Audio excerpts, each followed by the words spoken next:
Hi everybody, welcome back. Today's lecture is going to be over chapters 4 and 5. We're going to look at all of the ways the body adapts to being pregnant and all the changes that take place. And then we're going to be looking at, in chapter 5, some of the problems that can happen during pregnancy and some of the big things we need to look out for. So we're going to start here in chapter 4, talking about all the different changes that happen when somebody's pregnant.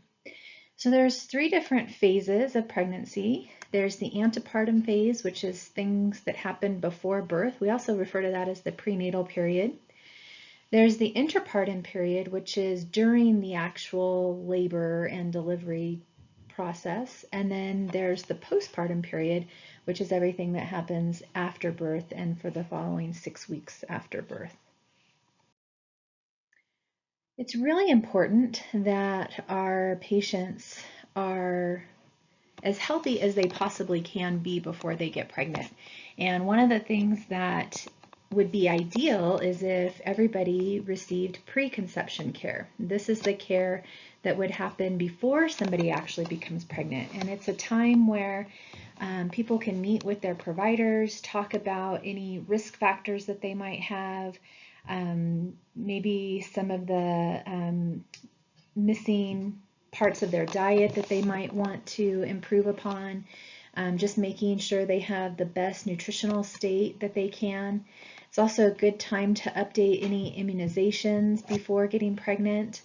We'll talk about some of that as we get into the chapter later.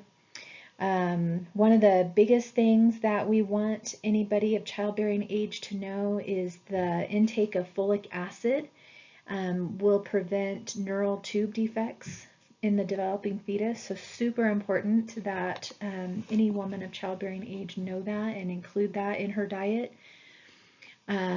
We talked last week about how the state of the person carrying the baby can affect and even lay a foundation for the rest of their life as it pertains to their health.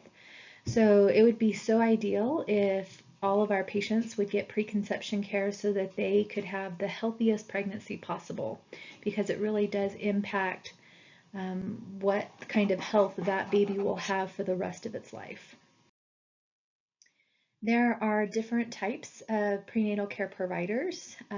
Obviously, the most common would be your obstetrician, and that would be a physician that specializes in taking care of pregnant women and doing deliveries.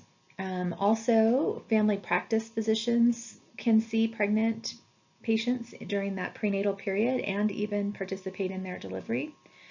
Nurse midwives can also provide prenatal care, and they're usually working under the license of an obstetrician. And then nurse practitioners, similar to a midwife, except the nurse practitioner does not participate in the delivery process, but they can provide prenatal care to patients. And they also are under the license of either a family practice doctor or an obstetrician. The goals of prenatal care, of course, would be just ensuring a safe birth for the patient and her child. And that's going to happen by promoting good health habits and reducing any high risk factors that she might have. As nurses, we frequently will teach healthy habits that can be continued after pregnancy. It would be great if she could really educate herself on the care that she will receive from providers, as well as the care she will give herself during her pregnancy. We will provide prenatal, actual physical care for the patient, and we will prepare the patient and her family for the responsibilities of childhood, and that might come in the form of community classes or just education on what life might look like when their baby arrives. So prenatal visits ideally should begin prior to the pregnancy, like we talked about. That would help ensure optimal health prior to even conceiving. However, most people will, if not receive preconception care, will at least be receiving care when they do find out that they're pregnant. And that first visit will vary depending on the provider as far as what is normal for that particular clinic or office. During prenatal care visits, of course, the provider will do a complete history and physical. They'll help identify any problems that will affect the woman and her developing fetus, and hopefully that will ensure a healthy pregnancy and a healthy delivery of the fetus. They'll hopefully identify any problems in her health history. So they're going to take inventory of her obstetrical history, her menstrual history, her contraceptive history, what she's used or what she was using when she got pregnant, or maybe what she wasn't. They'll look at her medical and surgical components, as well as her family, her partner's family. They'll help identify any risk factors that might be present in either the woman or the partner's lifestyle. And then they'll also take inventory of her psychosocial health history. During the physical exam, the provider will evaluate the woman's general health. They'll determine a baseline weight and vital signs so that they can keep track of any changes that happen over the course of the pregnancy. They'll evaluate her nutritional status and make any recommendations on that might need to change. They'll identify any current physical or social problems, and they'll, of course, determine the estimated due date. During the physical component of the health history, the provider will try to identify the type of pelvis or the shape of pelvis that she has. And remember, we talked last week about the different shapes of the pelvises that she potentially could have. And if you remember, the gynecoid pelvis is going to be the most favorable for a vaginal delivery. So the provider will be evaluating the size, adequacy, and condition of the pelvis and her reproductive organs. They'll also be assessing for particular signs of pregnancy, so some changes that are particularly common once somebody becomes pregnant. We'll talk about those in just a minute. The recommended schedule of prenatal visits is going to be pretty much every 4 weeks in the beginning until about the 28th or 29th week, and then we'll want to see her every 2 to 3 weeks. And then once she hits 37 weeks, then we'll want to see her weekly. Now, this is all contingent on whether or not she has a normal prenatal course or not. It might be more frequent if she has any risk factors. And during that time, they'll be looking at certain laboratory or diagnostic tests that could be performed throughout her pregnancy. So again, early and regular prenatal care is super important for trying to reduce the number of low birth weight infants born and for reducing morbidity and mortality for both mothers and newborns.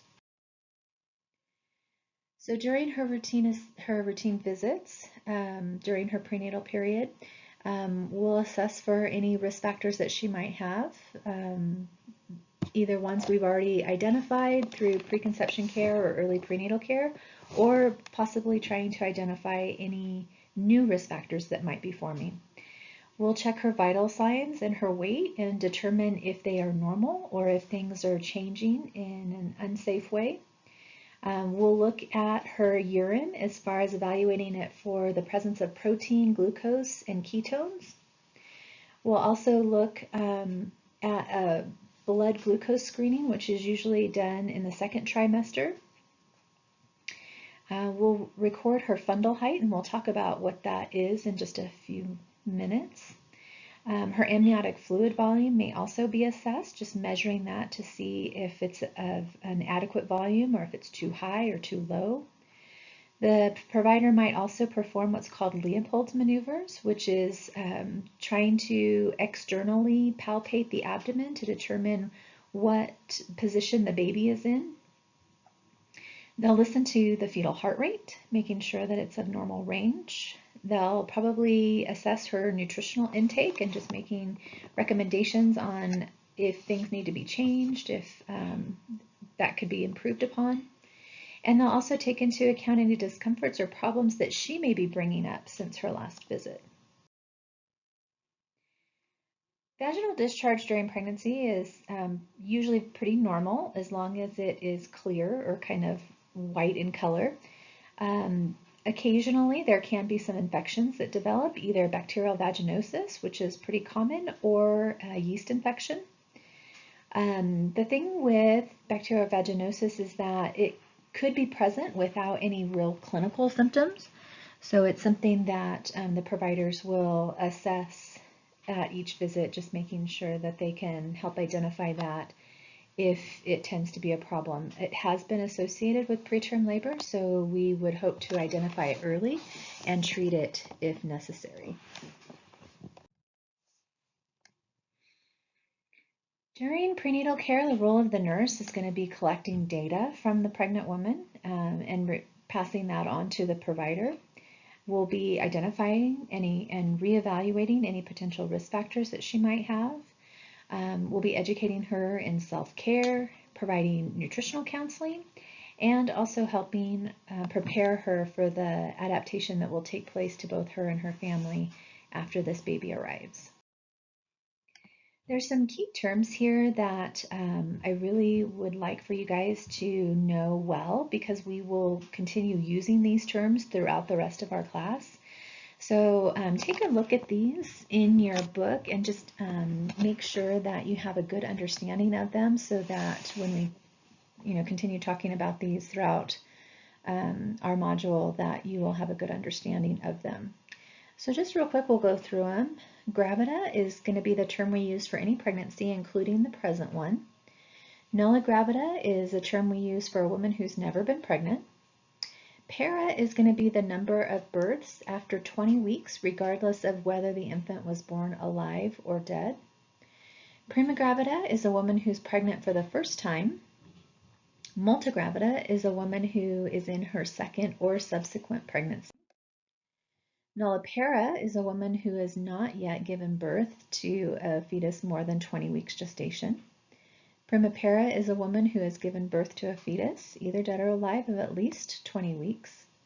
Multipara is a woman who has given birth to 2 or more fetuses that were at least 20 weeks gestation. The term abortion is going to be used to describe a pregnancy that was terminated prior to 20 weeks, and that's going to be a term that we use for termination either spontaneous or induced. So I think a lot of times in our culture, we tend to refer to abortion as, most of us would think of something that was induced. However, it could also contain the pregnancies that ended in a miscarriage. So common terminology in, among our population of patients, they would use the term miscarriage to refer to a pregnancy that ended spontaneously. But we would still term that an abortion because it ended prior to 20 weeks. So it can be spontaneous or induced. It's kind of just lumped together under the one term abortion. And then gestational age is going to be calculated from the first day of the last normal menstrual period. Fertilization age is calculated from the date of conception. And age of viability is when a fetus is capable of living outside of the uterus. That, unfortunately, we don't have a hard and fast date or time, gestational age, that we can all agree upon, although it tends to be, generally speaking, around 24 weeks of gestation. And even still, babies born at that early of a gestation face a lot of challenges if they are delivered that early and may not survive. So it's going to be different for each situation and each baby, but generally speaking, around 24 weeks is going to be the age of viability that we kind of use most frequently. So when we're looking at the obstetrical history of a patient, we tend to classify her delivery history, her pregnancy history in this acronym, GTPALM. I will tell you, your books talk about the M part. However, I don't ever really see that in my current experience. We usually just kind of go through the gravida, and then we break down the para in terms of the TPAL. So the para part of their obstetrical history is going to be broken down between the term pregnancies that she's had, the premature births that she's had, any abortions that she's had, including miscarriages, and the live births that she's had. And then we represent it in something like this right here, where we have her G's, that would be the number of times she's been pregnant. And then the para part, you can see if you put a T above the 2 here, a P above the 0 here, another 0, and put an A above that, and then the L would represent this last 2 here. So it's a way that we can identify kind of her obstetrical history quickly and more concisely. So make sure you can understand that. You will see some questions on the test and probably on your NCLEX as well. Just making sure that you can decipher what those numbers mean, and if somebody were to give you a scenario of how many babies she's had, how many pregnancies she's had, of those deliveries, which were preterm, which were either abortions or miscarriages, and then how many living children she has, you should be able to write it like this. So just make sure you're familiar with that and you know how to do that. So determining the date of birth or the estimated date of delivery is one of the most popular questions we get from our patients. Of course, they're very excited to know when this baby might be arriving. There's a couple different terms that we use. The EDD is the estimated date of delivery, and quite interchangeably we use EDC, the expected date of confinement. So either way works, both I hear a lot. And the way that we can determine that most simply is by using Naegeli's rule, and that looks at the first day of the patient's last normal menstrual period. And then what you do once you identify that date, you count backwards 3 months, and then you add 7 days, and that becomes their due date. Now you might have to adjust the year, obviously, because we go forward in our calendar. But generally speaking, that's a good way to kind of estimate what her due date might be. Now, of course, the more precise way might be doing an ultrasound, and they can do measurements of the fetus's femur and head size and plot it on a graph and determine how many weeks along she is at that point and estimate a date of delivery from there. But if that's not an option, this is just a real easy, quick way to try to determine what her due date's going to be. We used to use these pregnancy wheels a lot, and I throw them in here just to kind of let you see them, just in case you see them lying around. Some providers will still use them so they don't have to do the math in their head. But these wheels used to be really popular before we all went to computerized charting. Now the computer will determine our due dates for us, so we have it pretty easy. But back when I first started in OB, these were super popular, and every nurse carried one in her pocket so that we could try to identify the patient's due date, and then we could also use it the other way, where if we knew her due date, then we could look back at the current date and see how many weeks along she was in her pregnancy. So I just throw those in there because you might still see them around today.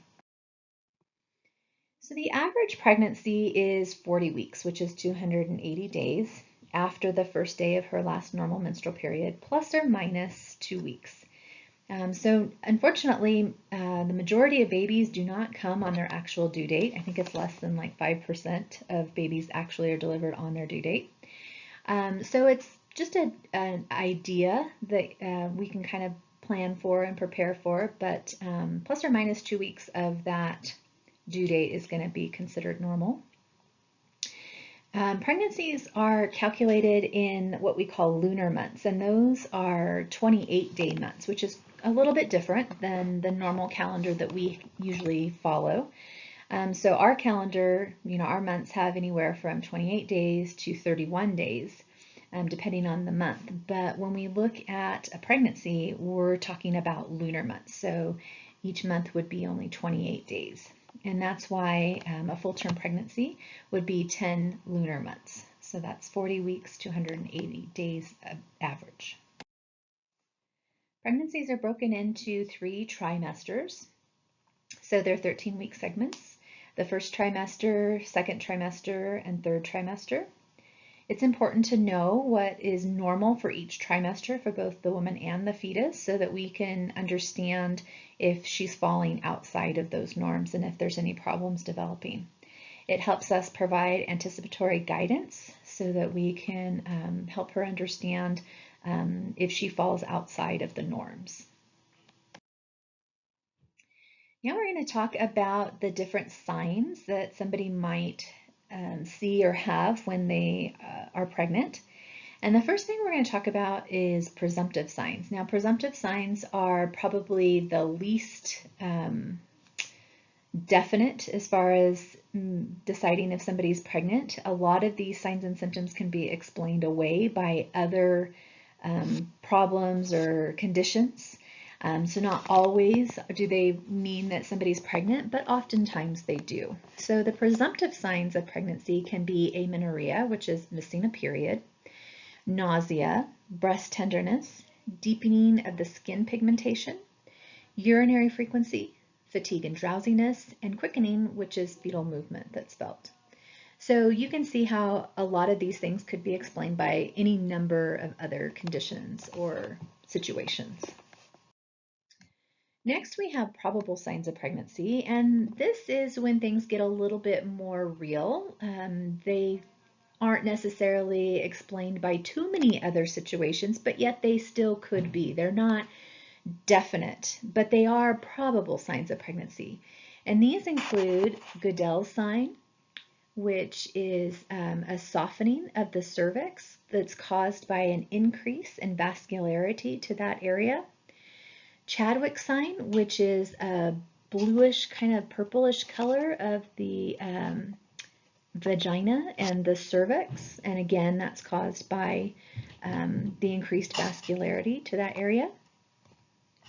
Hagar's sign, which is a softening of the lower uterine segment, which is usually going to be something that's determined by the provider when they do a pelvic exam.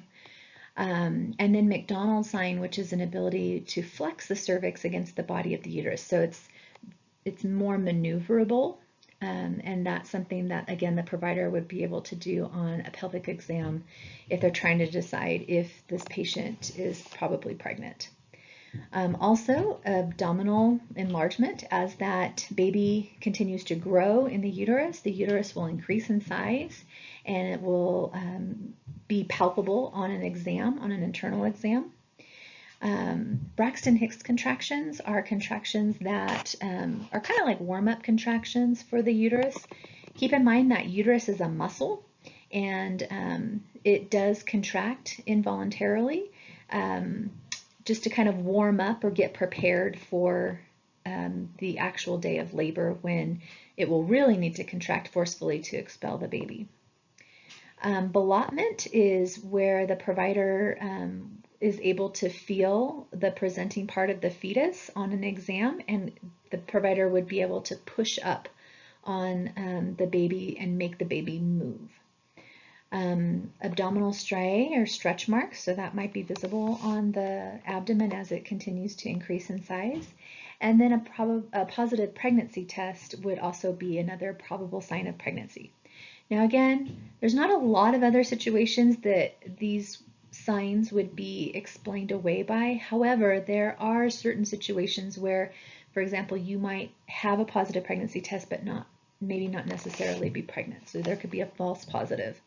So again, they're not 100%, but they're definitely pointing in that right direction that probably this pregnancy, that she is pregnant. Then we have our positive signs of pregnancy. So these are the signs that can't be explained away by anything but a pregnancy. So if you hear an audible fetal heartbeat, obviously that is definitely a fetus in there, and there's no other explanation for that. Sometimes the examiner can feel the baby moving when they try to either, if they do an internal exam or just an external exam on the abdomen. And then, of course, there's the ultrasound visualization of the fetus that would confirm a pregnancy as well by being able to visualize the heart beating.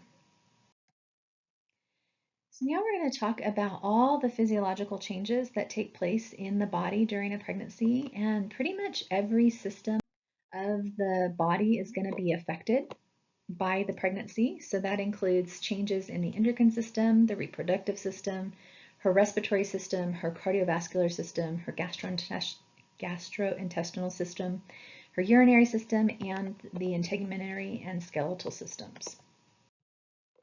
So first we're going to talk about the changes that happen in the endocrine system. The hormones, of course, that were released as a part of the endocrine system will affect all the body systems. And really, this is what causes changes to happen in all the other systems that we just mentioned. Probably the most significant change that happens when somebody is pregnant is the formation of a new endocrine organ, that being the placenta. So although it's a temporary endocrine organ, it is an organ that is formed when somebody is pregnant. And so that's probably the most striking change of the endocrine system. And then, of course, that placenta will continue producing estrogen and progesterone to maintain the pregnancy. And then all the other changes will kind of stem from the effects of the estrogen and progesterone that's produced to keep this pregnancy alive. The human placental lactogen hormone increases maternal insulin resistance during pregnancy, and we talked about this last week. This creates more circulating glucose in the maternal system so that that can cross the placenta to feed the fetus and aid in growth for that fetus. So it is the effect of this hormone that causes that to happen, which is kind of cool.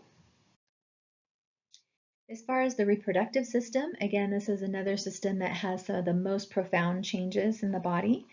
The uterus especially, this is where the baby is going to be growing for the next 40 weeks, and it is going to enlarge significantly. So before pregnancy, it weighs about 2 ounces, and at a fully term pregnancy, its weight is about 2 pounds. So very significant growth that happens. As that growth happens, the circulatory requirements will increase greatly. So before there's a fetus alive inside the uterus, not much blood is required for that uterus. It's kind of a non-essential organ, doesn't require a whole lot of blood. But then as that fetus is growing and developing, and as that uterus becomes a lot bigger, it's going to require a lot more blood to maintain the pregnancy, to feed the fetus, and to help that uterus stay healthy and function well. So the uterus starts out as a pelvic organ, and as that fetus grows, the uterus will grow, and it will move out of the pelvis and become an abdominal organ, just temporarily. And then, of course, after delivery, it will go back to its pre-pregnancy size and go back down into the pelvis. At term, that uterus can hold about 500 milliliters of fluid, which would be comprised of the fetus, the placenta, and the amniotic fluid. So it can really grow and stretch quite significantly. This is the fundal height measurement, which we talked about when we were talking about prenatal care. So this is something that is pretty much done at every prenatal visit. And it's a way to determine if this fetus is growing appropriately. So at 20 weeks gestation, the level of the fundus, the height of the fundus, should be right at the umbilicus of the mom. So if you were to measure at 20 weeks, the top of the fundus should be right equal with the umbilicus. And then every week thereafter, it should match out with the week's gestation that she is. So if you were to measure her fundal height the following week at 21 weeks, you would measure 21 centimeters, and so on and so forth for the rest of her pregnancy. The cervix undergoes a lot of changes as well. So in somebody who is not pregnant, the cervix is very firm, it is closed, It doesn't move easily, but once somebody gets pregnant, it softens quite a bit, and it will continue to soften in preparation for delivery. As the cervix gets closer to delivery, it will get softer, like I mentioned, and it will also start to thin. And that is what helps it to eventually start dilating and opening, which will allow that baby to come through during delivery. The hormones of pregnancy cause this to happen. Also, we see an increase in cervical secretions, and that is just to kind of help protect the uterine environment and to help keep the vaginal environment clean. The cervix will also make what's called a mucus plug, which is just kind of a wad of mucus that will sit at the opening of the cervix and it kind of creates like a block so that bacteria won't be able to migrate up the vagina and through the uterus through the cervix into the uterus. So it's its way of protecting the uterus, protecting the fetus from any bacteria reaching it. And oftentimes that mucus plug will be released as that cervix starts to get closer to delivery and starts to change in preparation for delivery. So that's one of the signs that people might be getting close to their date of delivery, is that mucus plug is released. We mentioned dilation and effacement of the cervix. That's what has to happen in order for a fetus to come through. It's usually what constitutes labor, some of the changes that take place during labor. You can see how the cervix is really long and thick when somebody is not pregnant or it's not time for them to deliver. And as they approach their due date or their time when they're going to deliver, the cervix will get very thin. We call that effacement when it gets thin, and it will start to open, and that's what we call dilation. And then this is just a good example of how that cervix, this is the cervix right here, and it's being looked at through a speculum. And then this right here would be the bag of waters that you could see as that cervix is opening. So just a visualization to help you understand what's going on with those terms. So again, that cervix is nice and long prior to somebody being ready to deliver, and as they approach their due date, it's getting thinner, and then it gets really, at 100% effaced, it's literally paper thin. It just is like a very thin membrane, and we call that 100% effaced. So the ovaries, remember before somebody is pregnant, they were releasing eggs that could possibly become fertilized. However, when somebody becomes pregnant, ovulation ceases. So no more eggs are being released from the ovaries during the course of the pregnancy. The corpus luteum produces estrogen and progesterone for the first 7 to 10 weeks, and then the placenta will take over producing estrogen and progesterone, like we mentioned. Also, a hormone called relaxin is produced, and this hormone helps soften and relax the joints of the body.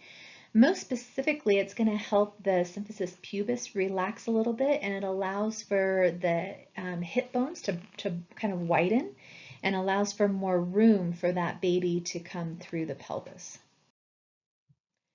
The vagina, we mentioned some changes, the Chadwick's sign of pregnancy, where it becomes more vascular and kind of changes in color. And this is all just because of a pregnancy, this is what happens. The wall of the vagina will become thicker, and it'll become more pliable so that it can stretch more easily during delivery. That blood supply increases, which causes that color change to happen.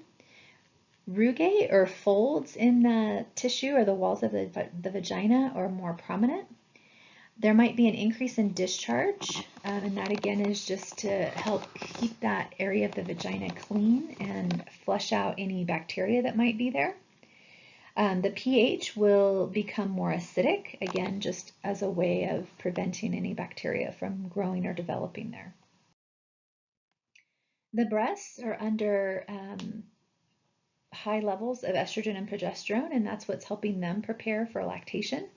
So there's usually an enlargement during the first 8 weeks of gestation as they prepare for lactation.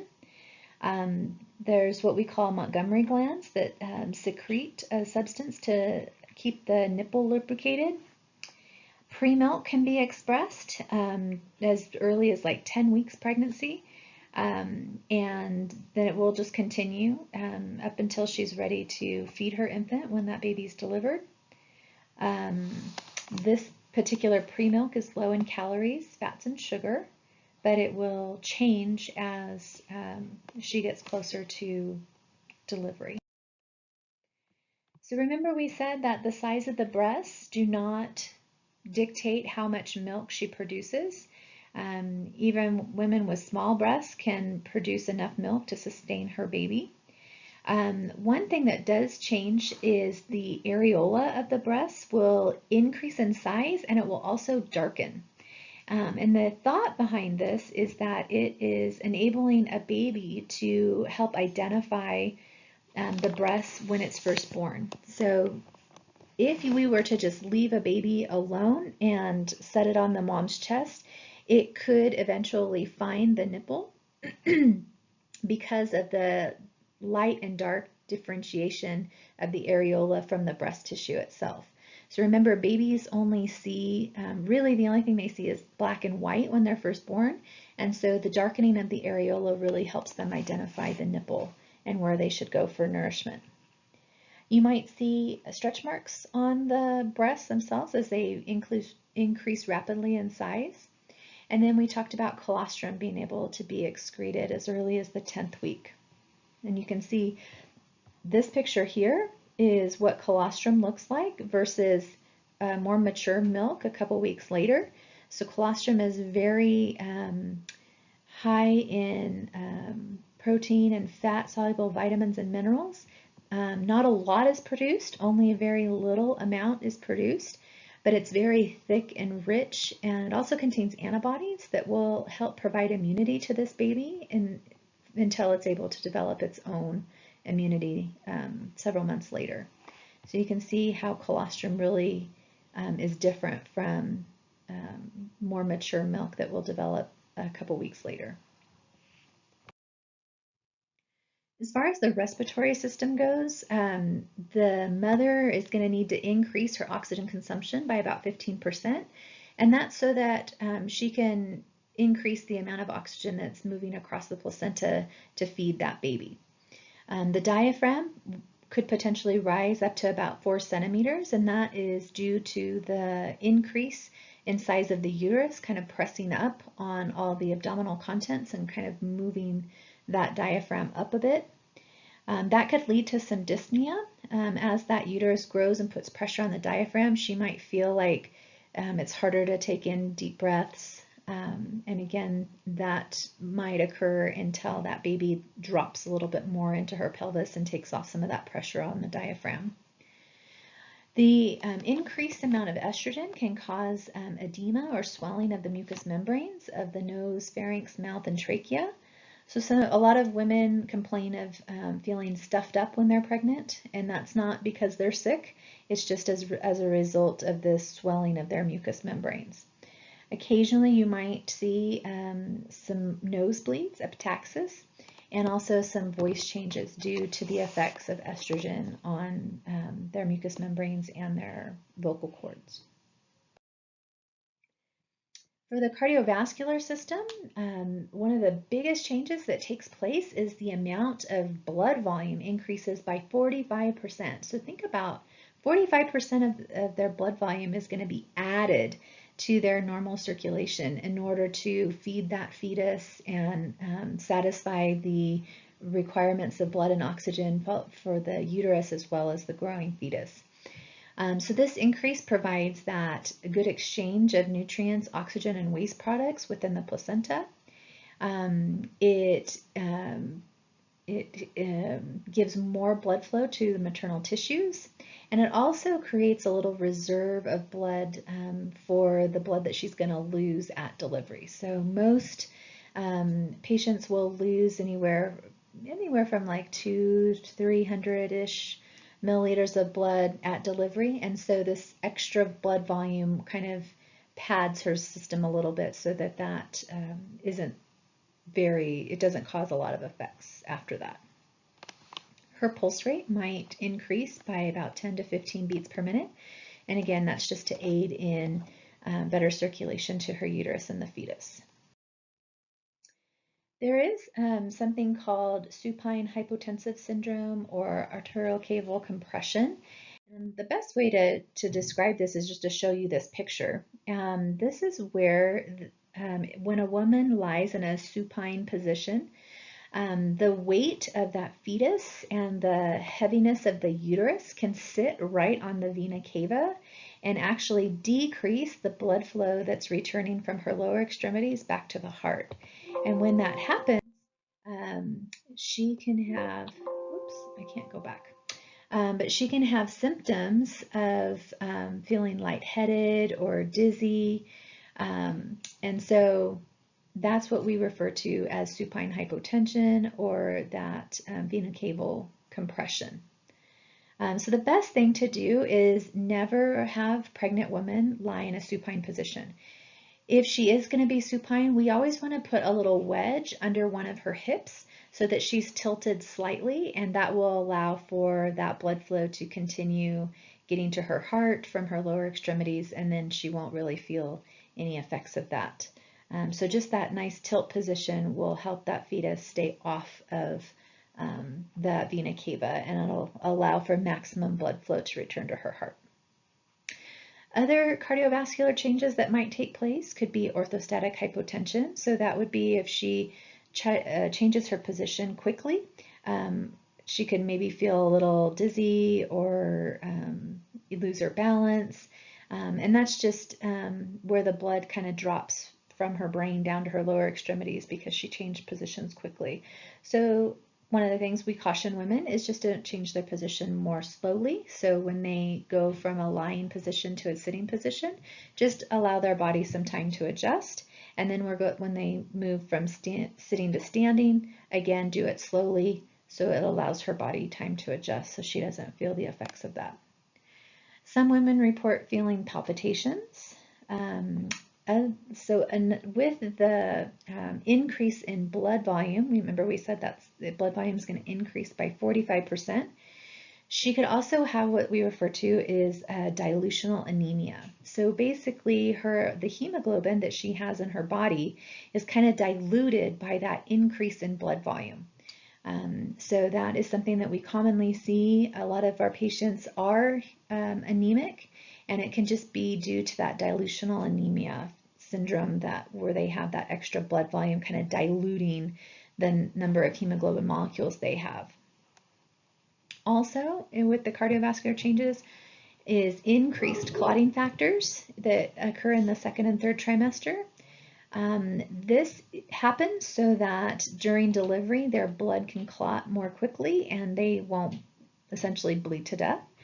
But it also can increase their risk of thrombophlebitis if they lead a very sedentary lifestyle or if they don't move and ambulate frequently.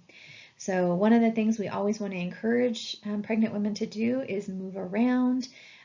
Don't stay in one position for a long period of time so that they get their blood circulating. It doesn't pool in their lower extremities and form any kind of clot.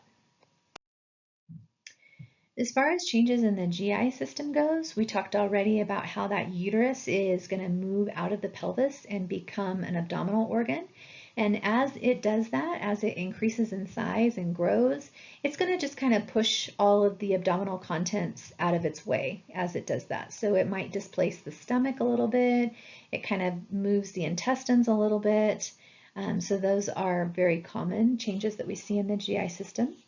Also, her salivary secretions will increase. Her oral mucosa may become more tender and bleed more easily. Her appetite and thirst may increase. The gastric acid secretions might decrease, and that can result in delayed gastric emptying and intestinal movement. Progesterone and estrogen will cause the muscle tone of not only the gallbladder, but also the intestinal movement, the peristalsis that happens. it can cause those to be much more relaxed. So if a gallbladder is more relaxed under the effects of estrogen, it can lead to retained bile salts, and that can cause a situation of itching in pregnancy. If that progesterone causes the peristalsis to decrease, that is typically what causes a lot of constipation in pregnancy. So from a lot of pregnant women, we recommend high fiber diet and lots of fluid to kind of help with the constipation that a lot of women complain about. So here's just a visual of as that uterus grows, it will just kind of push the abdominal contents out of its way, and so things get relocated during pregnancy. For the renal system, some of the changes that happen, and remember the patient or the mom is taking on the effects of removing the waste products of the fetus because the fetus's liver is immature and is not capable of doing that. So it's the circulatory system of the patient that is going to remove the waste products for that baby. So because of that, the glomerular filtration rate increases, and glycosuria and proteinuria are more common in pregnancy as well. She could have water retention due to increased blood volume, and the progesterone will cause the renal pelvis and the ureters to kind of relax a little bit and lose some of their tone, which can lead to urinary stasis. That makes a pregnant patient a lot more susceptible to developing a UTI in pregnancy because sometimes she's not emptying her bladder completely due to the effects of progesterone kind of causing everything to be a little bit more relaxed. So frequently women will have asymptomatic UTIs, but we definitely need to treat them because UTIs can very easily turn into pyelonephritis if they're not taken care of. So it's one of the things that we want to just always assess for at all of her prenatal visits, just making sure she doesn't have any symptoms. And if we're dipping her urine to do a brief urinalysis, we're looking for any signs that might tell us that she has maybe an asymptomatic UTI developing. As far as the integumentary and skeletal systems, one of the most visual changes that we see are the formation of stretch marks or striae. You could also see spider nevi form. Her sweat and sebaceous glands become more active, and that's just another way that her body is getting rid of any waste products that for her own body and for the baby as well. It also helps dissipate heat from her and the fetus. Her posture is probably going to change as her center of gravity changes. So as her uterus becomes larger and that baby continues to grow and becomes heavier, she's going to have to adjust her body to accommodate for that change in center of gravity. Her pelvic joints are going to relax, as we talked already about that hormone relaxin is going to help her hips kind of broaden a little bit and allow for more room for that baby to come through her pelvis. She might have a waddling gait, and balance might become an issue as she has to change for her center of gravity. So for that reason, we really encourage most pregnant women to not wear high heels, not to do any participate in any exercises that might cause her balance to be off because she could get injured that way. Lordosis is a term for a sway in her back or like an S-shaped curve that occurs in the lower part of her back. And this just happens because of the effect of that fetus becoming larger and heavier. So she has to make that accommodation in her skeletal system to accommodate for that change in her center of gravity. So again, we just need to make sure our patients know that they could have changes in their balance, and so they need to just be careful about the right kind of footwear and not participating in activities that could potentially cause harm if they were to fall or get injured. As far as nutrition goes, we want to encourage our patients to eat foods that are nutrient dense. So things like fruits and vegetables and protein is going to be much better than your sugary foods. There's the recommended daily allowance for nutrients is just to have higher nutrient dense food in their diet, and not necessarily taking in supplements in their food unless it's suggested by their provider. But the hope is that they would get their nutrients from the food that they take. So one of the best ways to do that is to create a colorful plate. So having a balance of protein, fruits and vegetables, and grains, as well as dairy. A normal weight gain for most pregnant people is going to be 25 to 35 pounds. Now that is for somebody who starts out at a normal weight.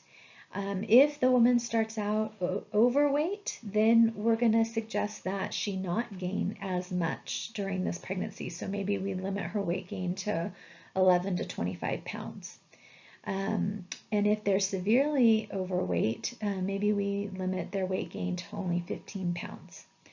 So with a patient who is carrying more than one baby, that they allow a little bit more weight gain, obviously. 4 to 6 pounds in the first trimester, and then 1.5 pounds per week in the second and third trimester, for a total of 37 to 54 pound weight gain if they have multiples. So typically the recommendation for our pregnant women is going to just be to increase her calorie intake by about 300 calories per day above her pregnancy or her pre-pregnancy diet and calorie intake. And you can see the breakdown there of what her diet should include. Some special nutritional considerations are going to be your pregnant adolescent. They tend to not have the best dietary situation going into pregnancy, and so perhaps more education will need to be done for them to ensure that they are getting enough of the nutrients in their diet. Pregnant women may need to limit their sodium intake so that they don't retain too much fluid.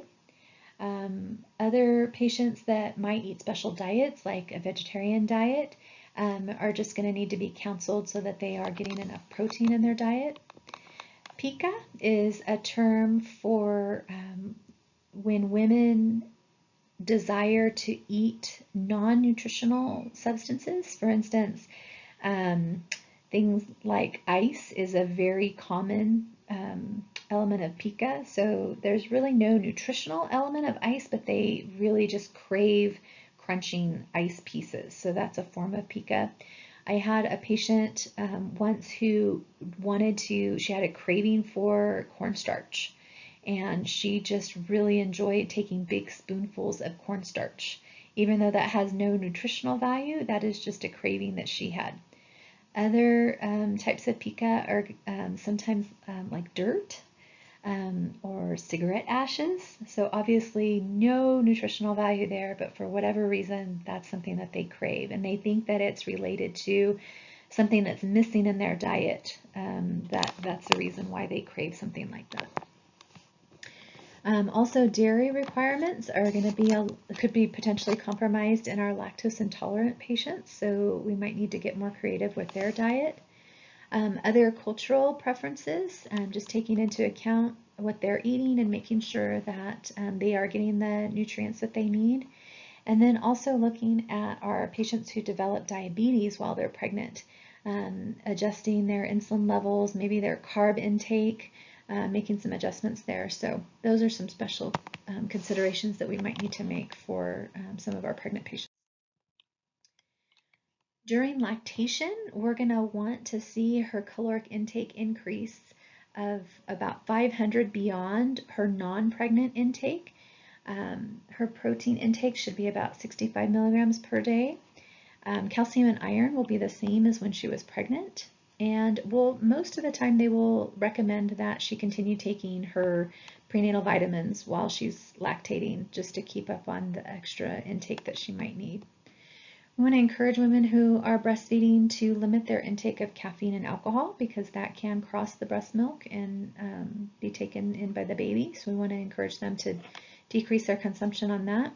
And also making sure that they're on any medication, that they talk to their doctor about what is safe, because many medications will also cross into breast milk and can be delivered to the fetus as well. So that just needs to be discussed with their providers, making sure what they're taking is safe.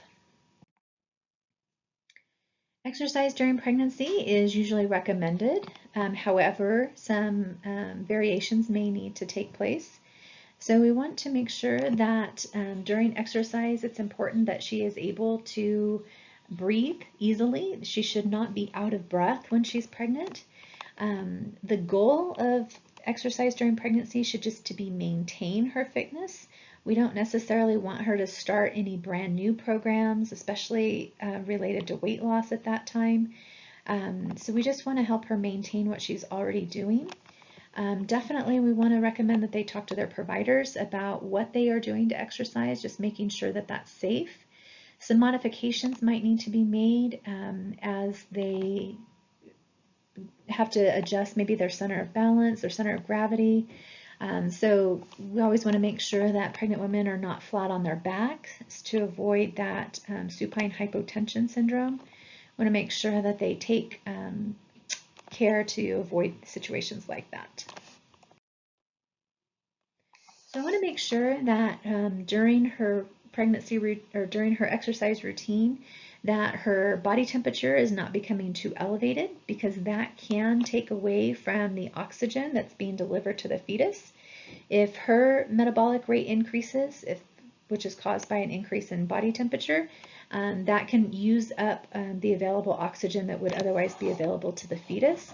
And so we want to make sure that her body temperature never gets too high, so that that fetus always stays nice and oxygenated. We already talked about how hypotension can reduce blood flow to the uterus and of course to the fetus.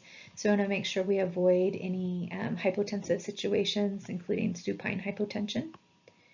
Her cardiac output is going to need to be taken into account. So we want to decrease any peripheral pooling and avoid any compression on her vena cava, like we mentioned.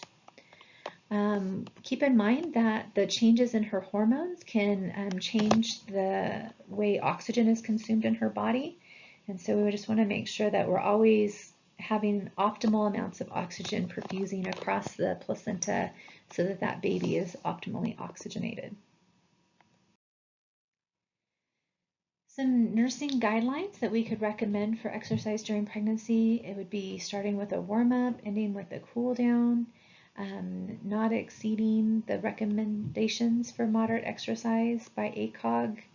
We want to make sure that she is eating a well-balanced diet. It'd be good to recommend not eating right before she exercises or right after, so giving her body time to process what's in her digestive system before doing any type of exercise program. We want to encourage her to avoid any changes in depth or altitude, such as scuba diving. So we want to just make sure that she stays optimally oxygenated and avoids any stressful situations like that. Again, body temperature, making sure she's not getting overheated, making sure she takes in good fluid intake, and making sure she's able to talk while she's exercising and not get short of breath. So making sure she's able to take in enough oxygen for not only her own body, but also enough oxygen for that fetus as well. As far as travel recommendations during pregnancy, the best thing is just to have her talk to her provider about where she's traveling to and how she's getting there.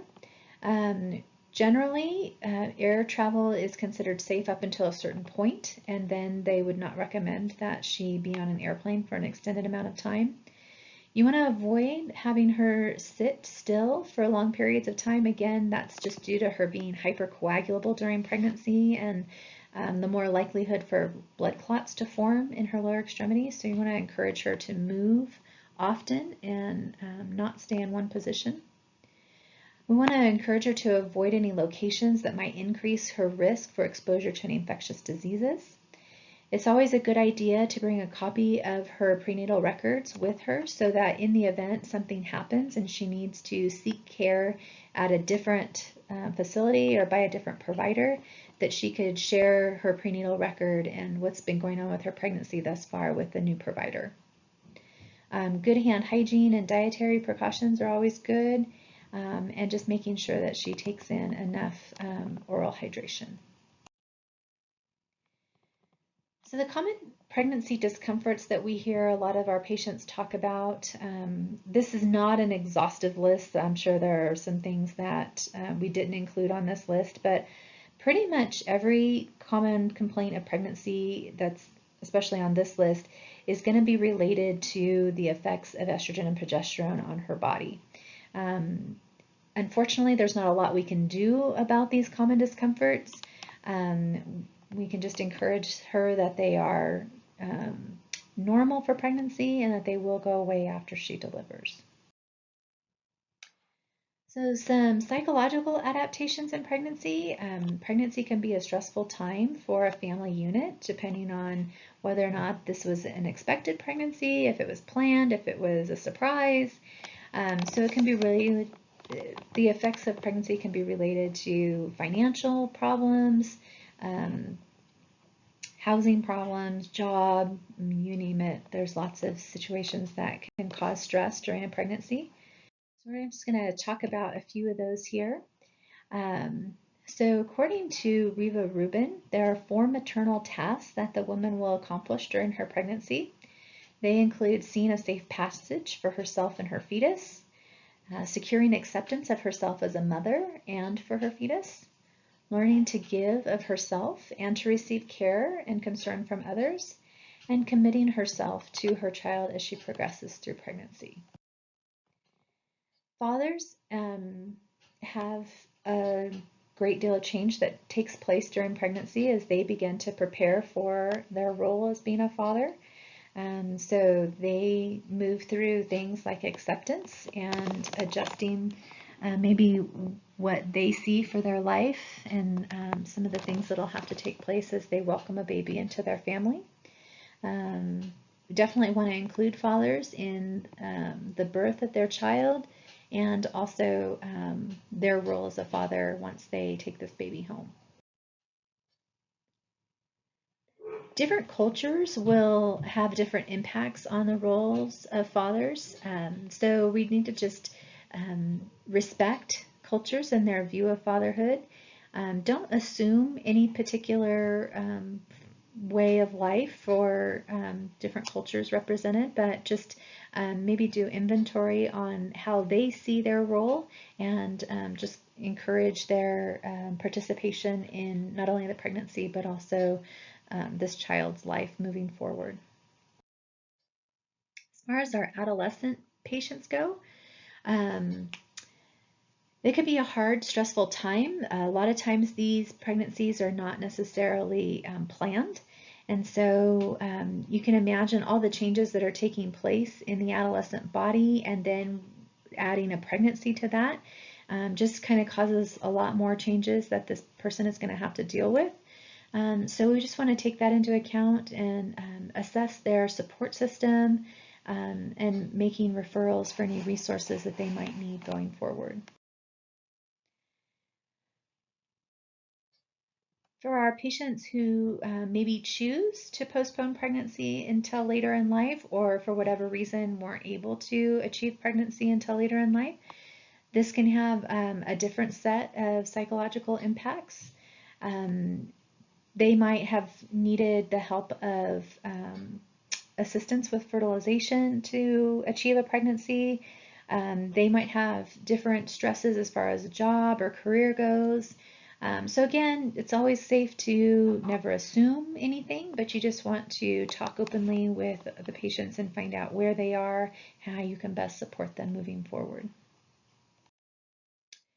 Our single moms could have a little bit different lifestyle stress with the pregnancy than your patients that are more in a couple relationship or have more support. So again, you want to assess the situation of the single mom, making sure that she has support, maybe from other family members, just kind of identifying where she might need more resources, and how we can be of assistance in that way.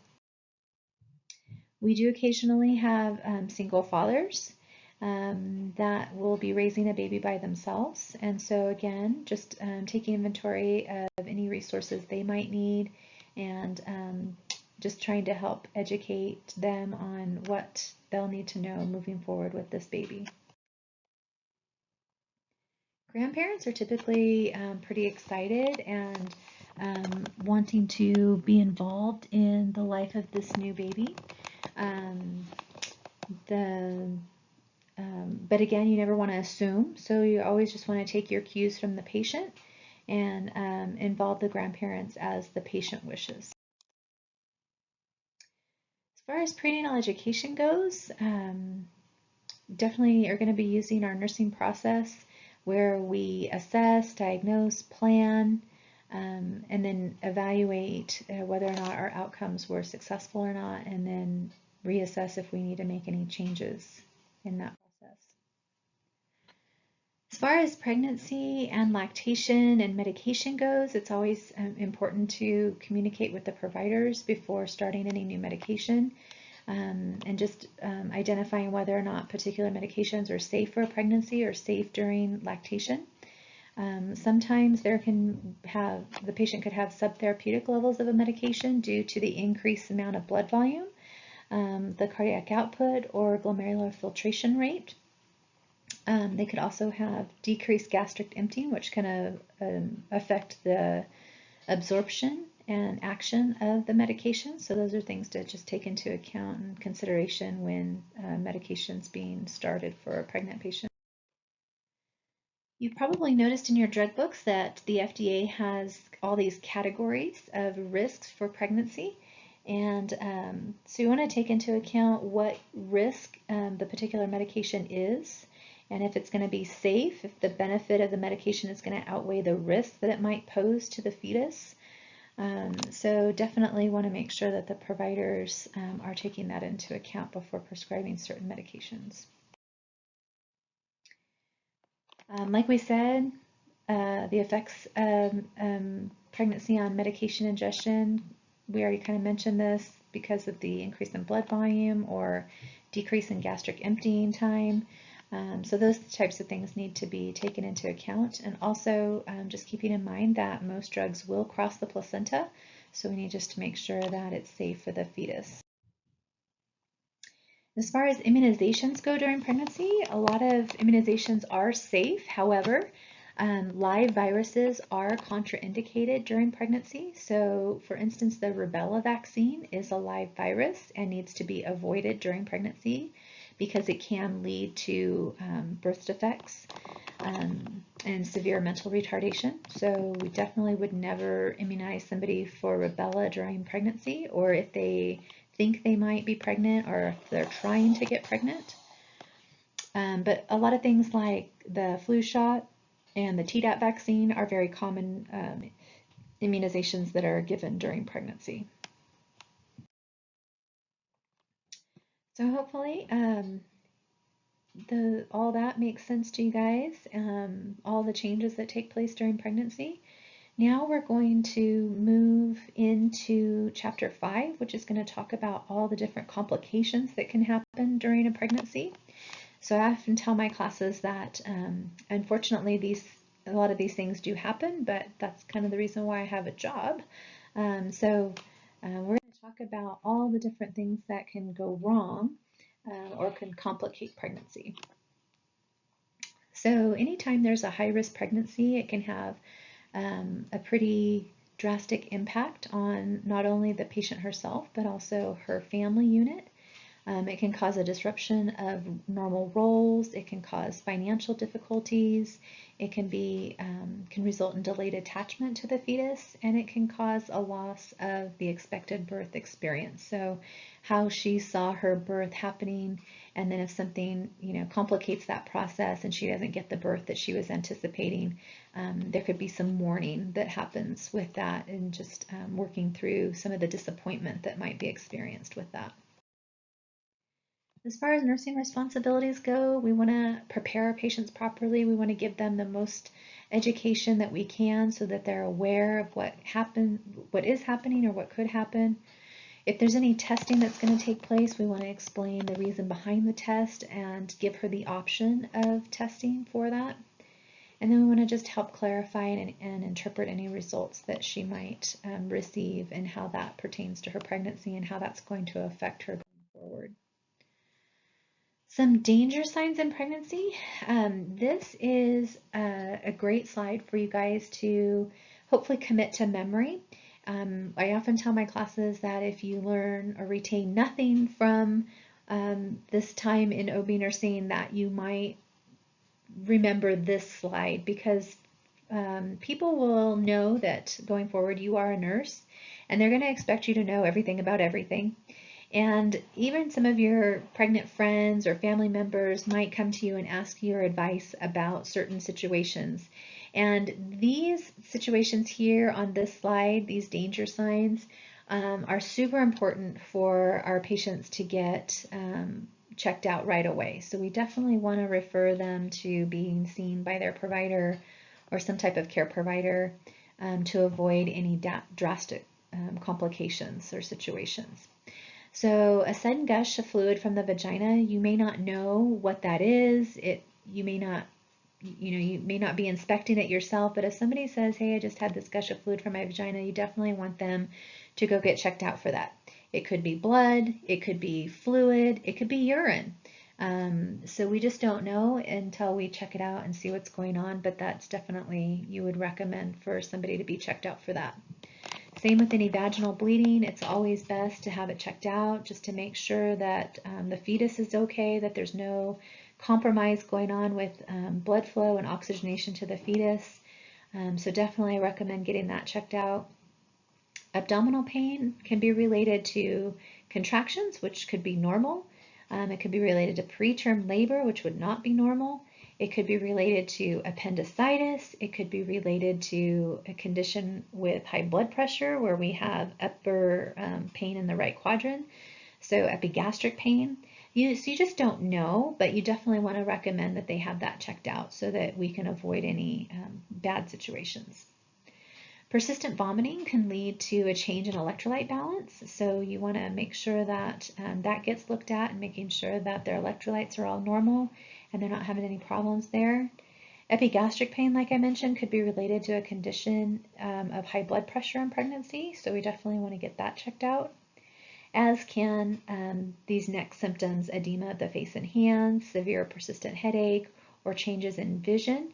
Those can all be related to what we call preeclampsia, which we'll talk about in just a bit. If they have a fever greater than 100.4 or 38 degrees Celsius, we want to get that checked out, because that can cause an increase in their basal metabolic rate, which can consume their oxygen, which leads to decreased oxygen to the uterus and the fetus. So we always want to manage fevers and get those taken down so that they're not using up too much of the oxygen and decreasing that availability to the fetus. And then, like we mentioned, any signs of UTI or pyelonephritis needs to be taken into account and treated quickly so that it doesn't lead to things like sepsis down the road. So we're going to talk a little bit more in depth about these common complications: hyperemesis gravidarum, bleeding disorders, hypertension, and blood incompatibilities between the woman and the fetus. So this is kind of where we're headed for the rest of our lecture today. I wanted just to bring to your attention a test that can be done called an amniocentesis. And this is a way of withdrawing amniotic fluid from the abdomen of the woman, and it can be tested for a number of things. It can be tested for genetic problems. It can be tested for checking to see if the fetal lungs are mature enough for this fetus to be delivered. But it's just a test that can be done in the prenatal period for different reasons, just so that you're aware of that and what it can do. Hyperemesis gravidarum is a situation of excessive nausea and vomiting, which can impact fetal growth. It can cause severe dehydration and electrolyte imbalance, and it can also lead to reduced delivery of blood, oxygen, and nutrients to the fetus. So hyperemesis is more than just your normal morning sickness or common nausea and vomiting. This is extreme nausea and vomiting that leads to severe dehydration and electrolyte imbalance. There are different bleeding disorders of pregnancy that we're going to talk about. First off, we're going to talk about abortions. So remember, this by definition is the loss of a fetus before 20 weeks.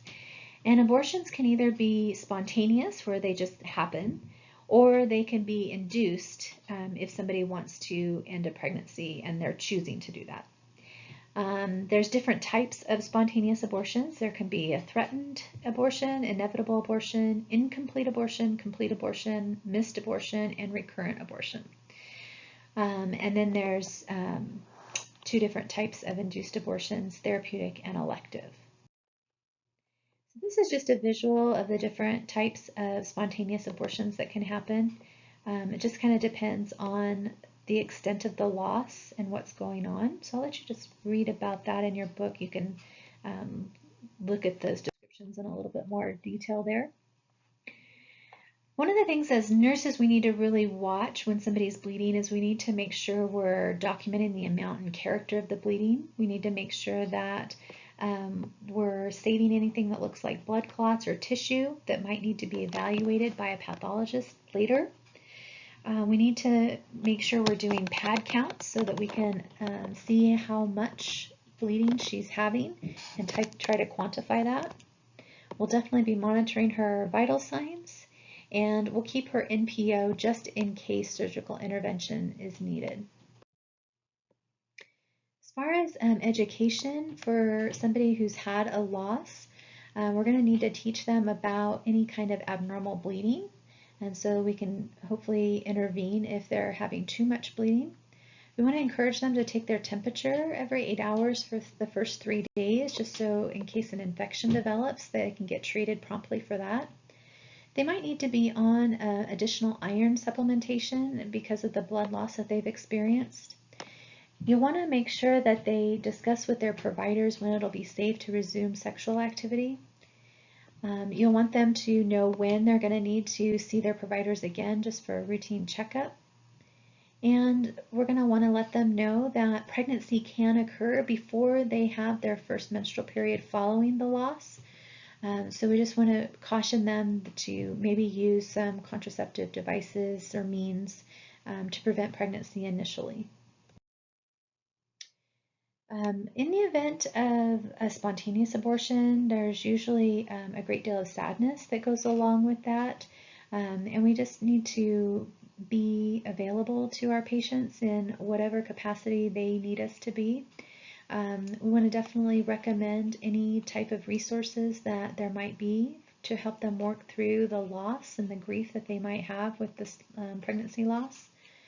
And the same for our patients who choose to end a pregnancy voluntarily. There can be some emotional care that we need to provide as well, and maybe some support groups for them as well. Our next topic is going to be ectopic pregnancy, and this is where a pregnancy occurs somewhere other than the uterus. So remember, when that ovum gets fertilized, it should move through the fallopian tubes and then eventually attach to the wall of the uterus. However, sometimes that doesn't happen. So 95% of ectopic pregnancies will usually occur in the fallopian tube, although they could also be found on the outside of the uterus, or they can even sometimes be found on bowel. So it just kind of depends, but most of the time an ectopic pregnancy will take place in the fallopian tube. And basically the ovum will attach into the wall of the fallopian tube, and as it continues to grow in size, eventually it can cause that tube to burst open. So ectopic pregnancies can be caused by maybe having scarring or some type of tubal deformity, where it doesn't allow that ovum to move through the fallopian tube like it normally would. That can be related to hormonal abnormalities, inflammation, infection, adhesions, congenital defects, or sometimes endometriosis. So like we said, most commonly ectopic pregnancies are going to occur in the fallopian tube, but sometimes they can also be found elsewhere as well. So the signs and symptoms that you'll see of an ectopic pregnancy is most commonly it's going to be pain, lower abdominal pain, and possibly some light vaginal bleeding. If the tube ruptures, the patient might have severe pain. It might increase severely all of a sudden. They might have more profound vaginal bleeding. They might be experiencing signs of hypovolemic shock as that tube continues to bleed until it can be repaired. And as blood accumulates in the abdomen, they might then also complain of pain in their shoulder as the pain kind of pushes up against the other organs as the abdomen fills up with blood. Treatment for ectopic pregnancies will include a pregnancy test to confirm that they were in fact pregnant. It'll probably include a transvaginal ultrasound to identify where this ovum is and if the fallopian tube has ruptured. They might choose to do either laparoscopic examination and or repair if the fallopian tube needs repaired. The priority is going to be to control bleeding, so we definitely want to stop any bleeding that they're having.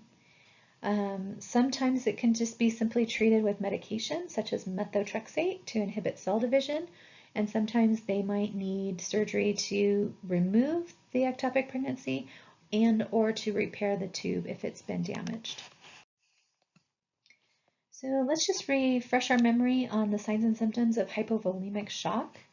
You might see an increase in the fetal heart rate. You might also see a decrease in the fetal heart rate as the woman experiences more profound blood loss. The patient herself might experience tachycardia as her body tries to compensate for the blood that she's losing. You might see her respiratory rate increase as she tries to increase the amount of oxygen that's available to her cells. Her respirations may be shallow and irregular. She might have a later sign would be hypotension, where her blood pressure falls. And then as she continues to lose more blood, eventually her kidneys will shut down as her body tries to spare its vital organs and divert blood away from non-essential organs. If the kidneys don't receive enough blood flow, they eventually will shut down and stop producing urine.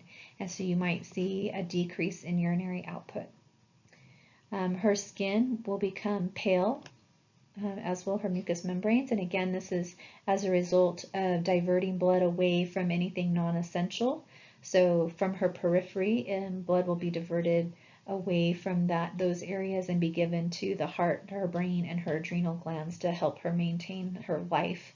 And so we tend to see her skin get cold and clammy and pale because of that blood being shunted away from non-essential areas. She might also feel faint and thirsty. So as far as nurses go, we want to try to support and encourage any patients that are grieving the loss of a pregnancy. It can be, with a spontaneous abortion, induced abortion, ectopic pregnancy, or whatever the case may be, just to help them work through their grief. Some interventions for their grieving process will be allowing the parents to remain together in privacy. Just not being judgmental on the behaviors that they're expressing. You want to try to develop a support plan for her and her family. You might offer a memento, such as a footprint, if the fetus is large enough to obtain that, or some type of memory item that might help her just to have and remember the loss of her baby.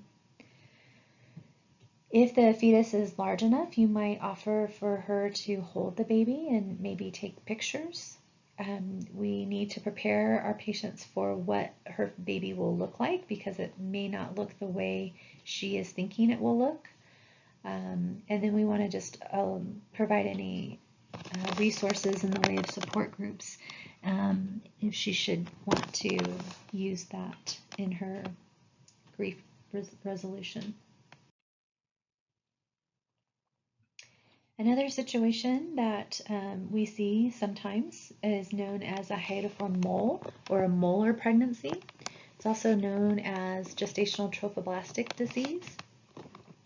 This is actually where a fetus does not develop, but instead there's an abnormal amount of chorionic villi that develop. And these vesicles, they kind of look like a grape, kind of like a bunch of grapes you can see in this picture. So it's not a true pregnancy, but it mimics pregnancy. And so the woman will feel some of the normal symptoms of pregnancy, but when they go to do an ultrasound to confirm, a fetal heartbeat, there will be none. Unfortunately, these can go on to cause severe hemorrhage, clotting abnormalities, hypertension, and later development of cancer. So it does need to be taken care of right away, and usually the contents of the uterus will need to be evacuated. So manifestations of a molar pregnancy will include bleeding, and typically the bleeding will be of like a prune juice color. It's usually a dark red or dark reddish brown. So it's a little bit different than just your normal bright red frank bleeding. There will be rapid growth of the uterus, so she will appear to be farther along than she really is.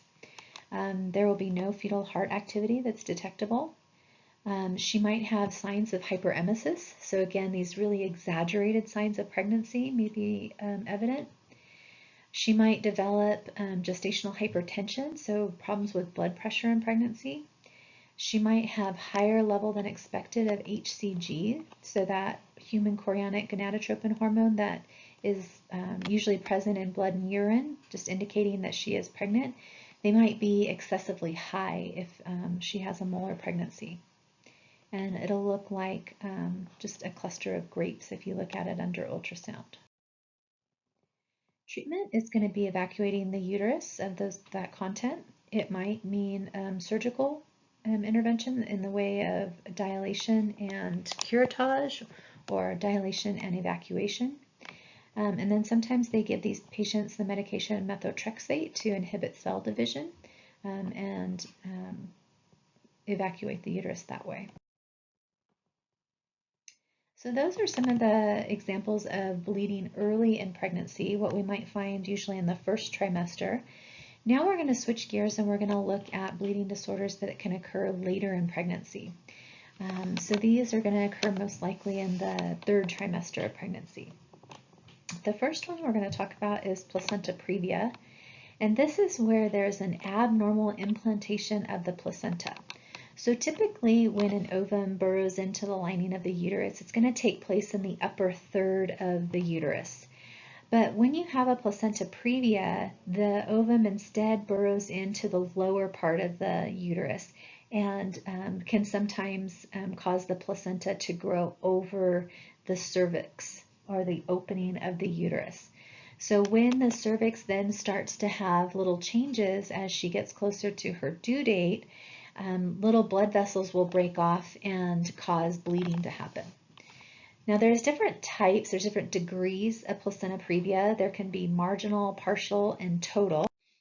And it just kind of depends on the severity of it. A lot of previas, when they're first diagnosed, they'll just be watched as the pregnancy continues, because oftentimes as that uterus grows and it gets larger in size, the placenta will actually move away from the cervix. And so it can, in effect, fix itself, but sometimes it does not, and it continues to cover that cervical opening.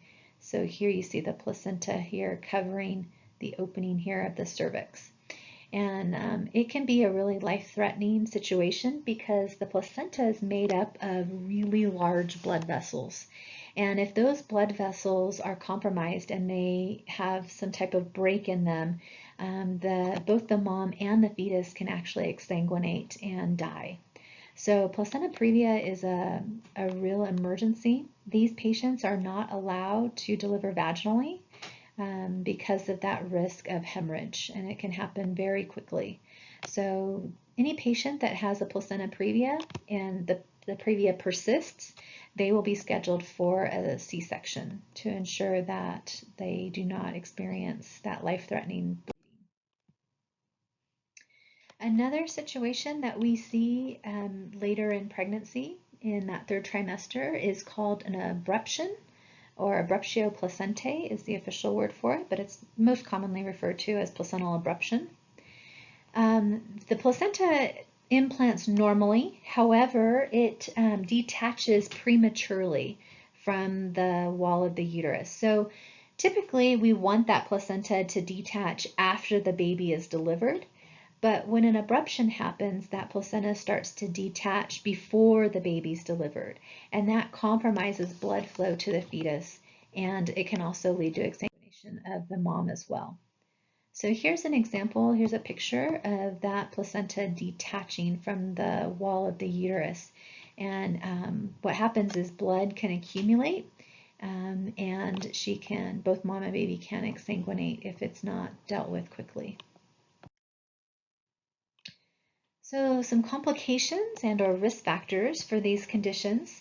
Placenta previa, you might be at higher risk if you had some type of uterine infection, which causes the lining to not accept the ovum where it typically would.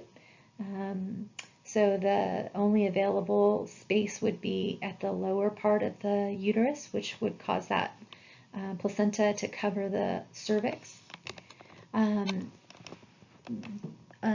Patients with placenta previa are at high risk for hemorrhage. Again, just because those blood vessels are so large in the placenta, and if they break off or somehow get compromised, then there could be rapid loss of blood very quickly. With an abruption, some predisposing factors would include hypertension. So patients who have hypertensive disorders are at higher risk for an abruption, for causing that placenta to break away from the lining of the uterus prematurely. So can cocaine and alcohol use, cigarette smoking, and poor nutrition. Any kind of trauma to the abdomen can cause that placenta to dislodge. Any prior history of abruption makes them at higher risk for having another one. And also, if they are deficient in folate, can cause them to be at higher risk for developing an abruption. So the one distinguishing factor in these two severe bleeding disorders late in pregnancy is pain. So with your placenta previa patients, they typically will have no pain, but you will see a large amount of bleeding. In your patients with an abruption, pain is going to be very common, and you will also see bleeding. Now, the amount of bleeding with an abruption can vary. It just kind of depends on the position of the fetus and how much of the placenta has detached.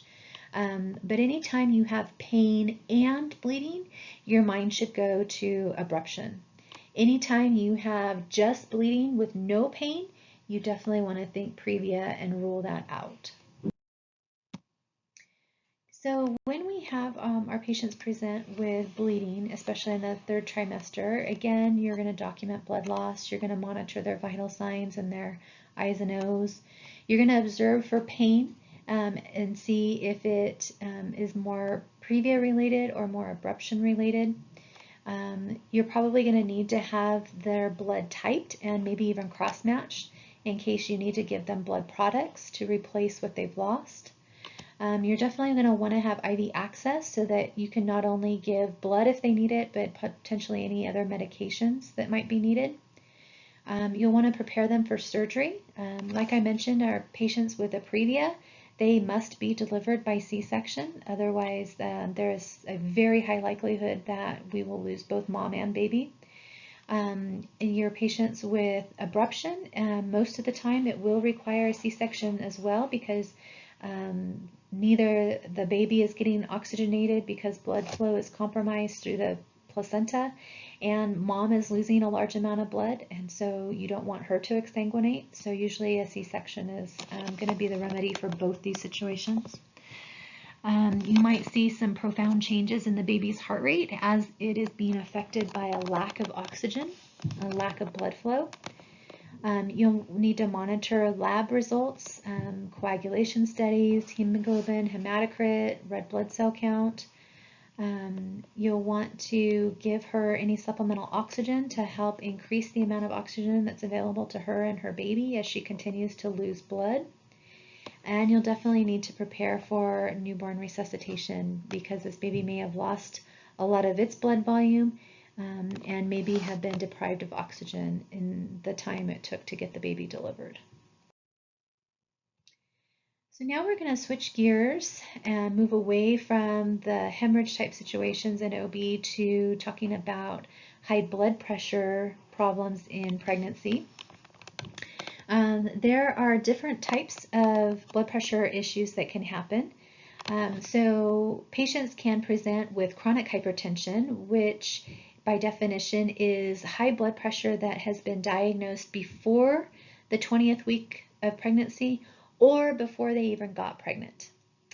Then gestational hypertension is a type of high blood pressure situation in pregnancy that's diagnosed after 20 weeks, but doesn't have or doesn't involve any other system, like any other bodily systems. And then there's preeclampsia, which is diagnosed after 20 weeks gestation, and it is high blood pressure diagnosed after 20 weeks gestation, but it does involve other systems of the body. And then you can have preeclampsia with superimposed chronic hypertension, which kind of combines your chronic hypertensive patients that go on to develop system involvement. So we're going to talk more specifically about each of these. So people tend to be at high risk for gestational hypertension or high blood pressure in pregnancy if it's their first pregnancy, if they're obese, if they have a family history of high blood pressure, if they are over the age of 40 or under the age of 19, if they have more than one fetus that they're pregnant with, if they already have chronic high blood pressure, if they have any chronic renal disease, or if they are diabetic. So the manifestations, you're obviously going to see high blood pressure. So by definition, you're going to have a systolic reading greater than 140 and or a diastolic reading of greater than 90. That is what constitutes high blood pressure. So you have to have that reading at least. You need to have a finding of hypertension more than once that are 4 hours apart to accurately diagnose it.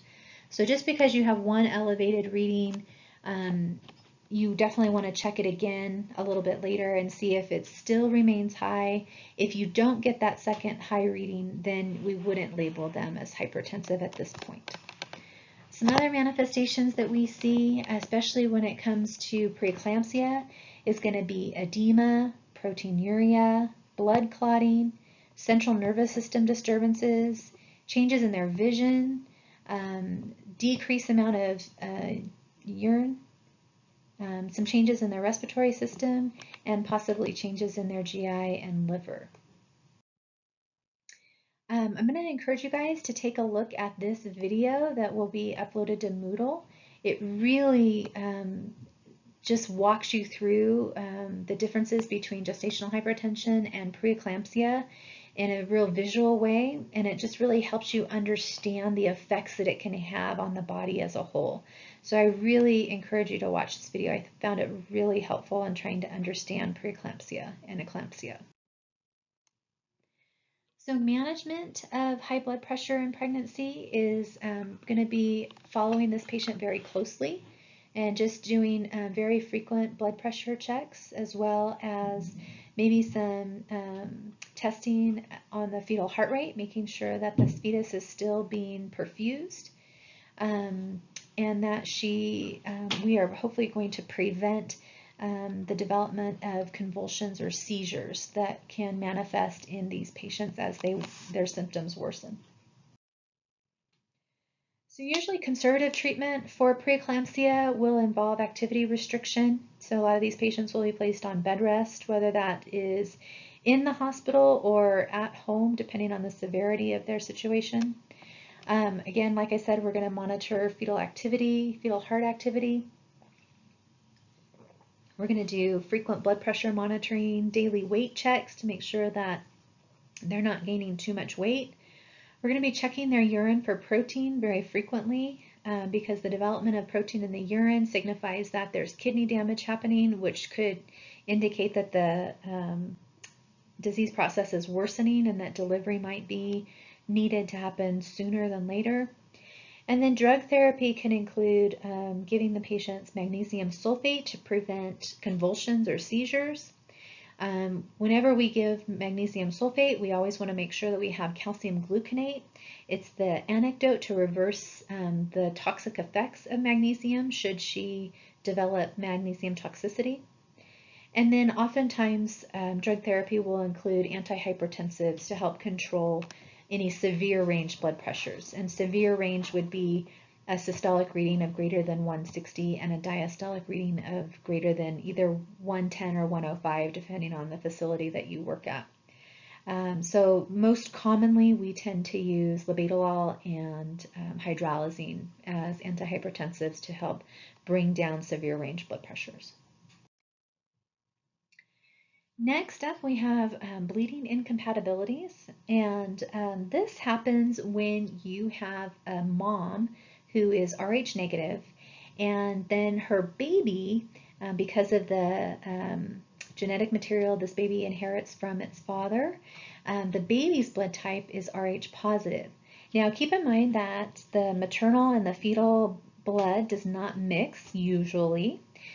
However, sometimes there can be a slight mixing of the blood for different reasons.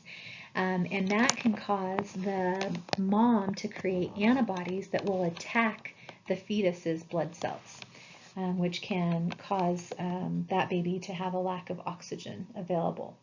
So we want to make sure that we test any of our pregnant patients, make sure we know their blood type, and then what we'll do is we'll give them a medication called RhoGAM to prevent their bodies from making those antibodies to attack that fetus if their fetus happens to be Rh positive. Erythroblastosis fetalis occurs when the maternal anti-Rh antibodies cross the placenta and destroy fetal erythrocytes. So that is the problem. That's what happens if this baby is being attacked. That's what this is called. And the medication RhoGAM is usually given at 28 weeks, and then also it's given 72 hours after delivery if it's been confirmed that this baby was in fact Rh positive. If the baby was Rh negative, then we know that there were no antibodies that were potentially produced, and so it's not necessary. But just for precautionary reasons, we will give RhoGAM to any Rh negative mom at 28 weeks, just to prevent the possibility that that mom's blood would attack that baby. So here's kind of a visual of what happens if there's erythroblastosis fetalis. Now we're going to talk a little bit about diabetes. So remember, you can have different types of diabetes mellitus. So you can have type 1, which is a pathologic disorder, and then you can have type 2, which involves insulin resistance. That is usually hereditary, passed in families. You can also have pregestational diabetes as well as gestational diabetes. So sometimes we have our patients who are already diagnosed with diabetes and then they get pregnant.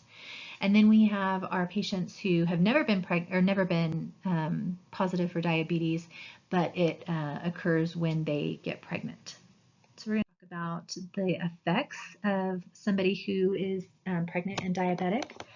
So remember, we talked already about the human placental lactogen hormone that causes there to be an increased amount of circulating glucose in the body, making mom's cells a little bit more resistant to insulin.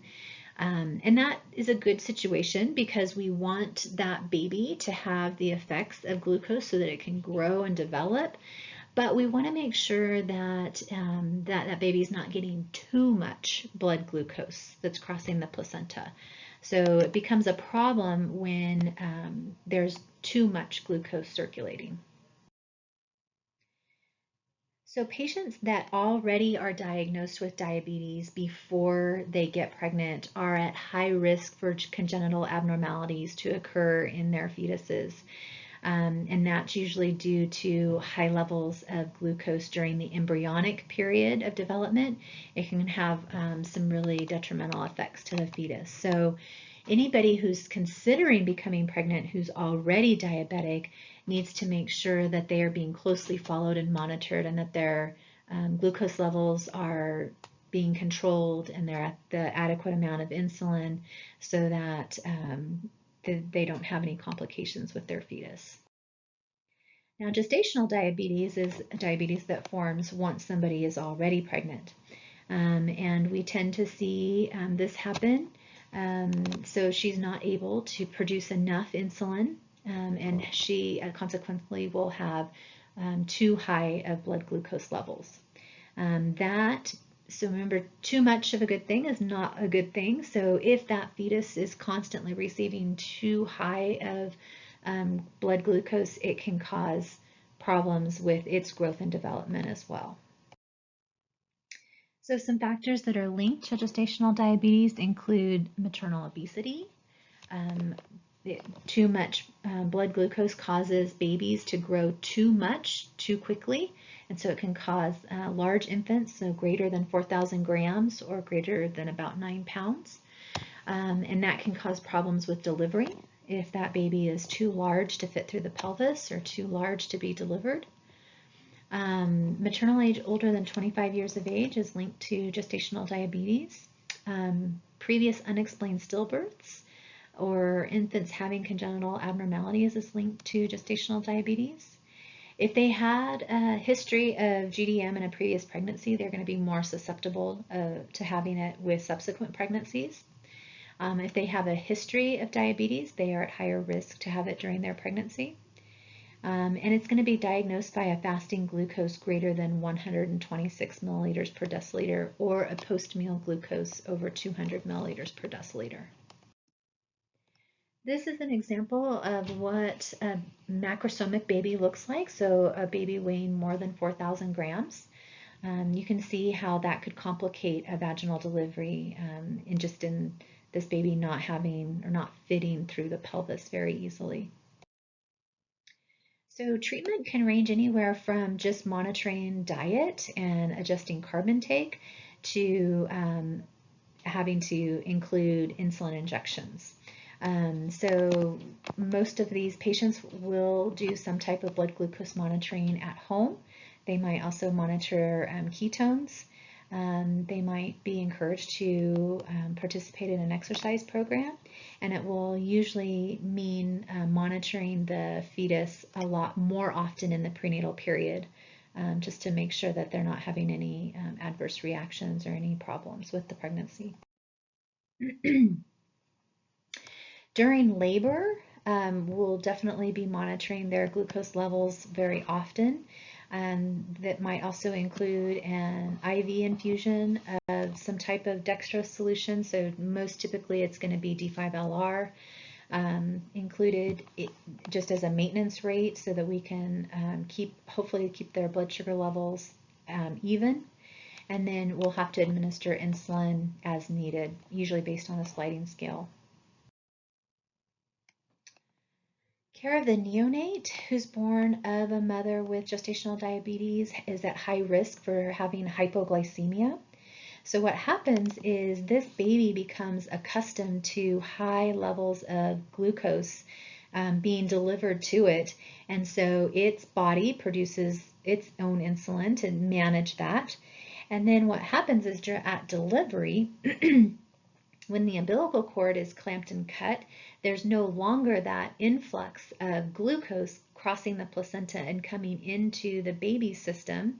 Yet the baby has become so accustomed to that high level that it continues producing those high levels of insulin to deal with that high level of blood glucose it's getting. But when the blood glucose gets cut off and is no longer coming in through the umbilical cord, the baby's insulin levels are still running rampant, and it can kind of use up all of that glucose very quickly, resulting in hypoglycemia. If that happens, a lot of times these babies will go on to have respiratory distress as well. We also see injury related to large size babies, so your macrosomic babies, so just maybe getting stuck during the delivery process. That can be really common in our patients with gestational diabetes. So we usually follow these babies very closely after delivery. We monitor their blood sugars very frequently, and we watch them for any signs of any type of stress during delivery or any complications that could have happened.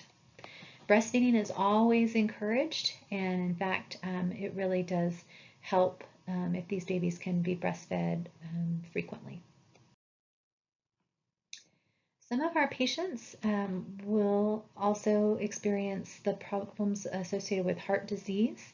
Now remember, we talked about the effects of pregnancy in Chapter 4 and how there are lots of changes that happen in the cardiovascular system. And sometimes when people get pregnant for the first time, if they have any underlying heart issue, that might manifest itself for the first time during pregnancy because of the extra workload that's being put on the heart due to that increase in blood volume during pregnancy. So oftentimes people will never know that they have any heart problems until they're pregnant and until that workload is increased on the heart, and symptoms will manifest maybe for the first time. Keep in mind that we talked about pregnant patients being hypercoagulable, so their clotting factors have increased, so that makes them more at risk for a thrombosis to form. So we just definitely want to make sure that we monitor them for any thrombosis formation and how that might affect placental circulation as well if they have more clot formations forming. Some signs of congestive heart failure during pregnancy could be a persistent cough, moist lung sounds, fatigue or fainting on exertion, difficulty breathing on exertion, orthopnea, severe pitting edema of the lower extremities, palpitations, and changes in the fetal heart rate due to hypoxia for the baby. Treatment is usually going to involve both the obstetrician and a patient's cardiologist. You definitely have to limit their physical activity, and drug therapy might be indicated as well. They might be given beta-adrenergic blockers, anticoagulants, and diuretics. Vaginal birth will usually be preferred, but it's not unusual for these patients to have C-sections as well. It just kind of depends on their situation and what's going on and what's recommended by both the obstetrician and the cardiologist. Anemia is a condition where there is reduced ability of the blood to carry oxygen to the cells. And remember, we talked about anemia being common in pregnant patients due to the hemodilution that happens due to that increased blood volume during pregnancy. Now, there's two different types of anemia that we can encounter. They can be nutritional anemias or they can be genetic anemias. So your nutritional anemias are going to be related to iron deficiency and folic acid deficiency.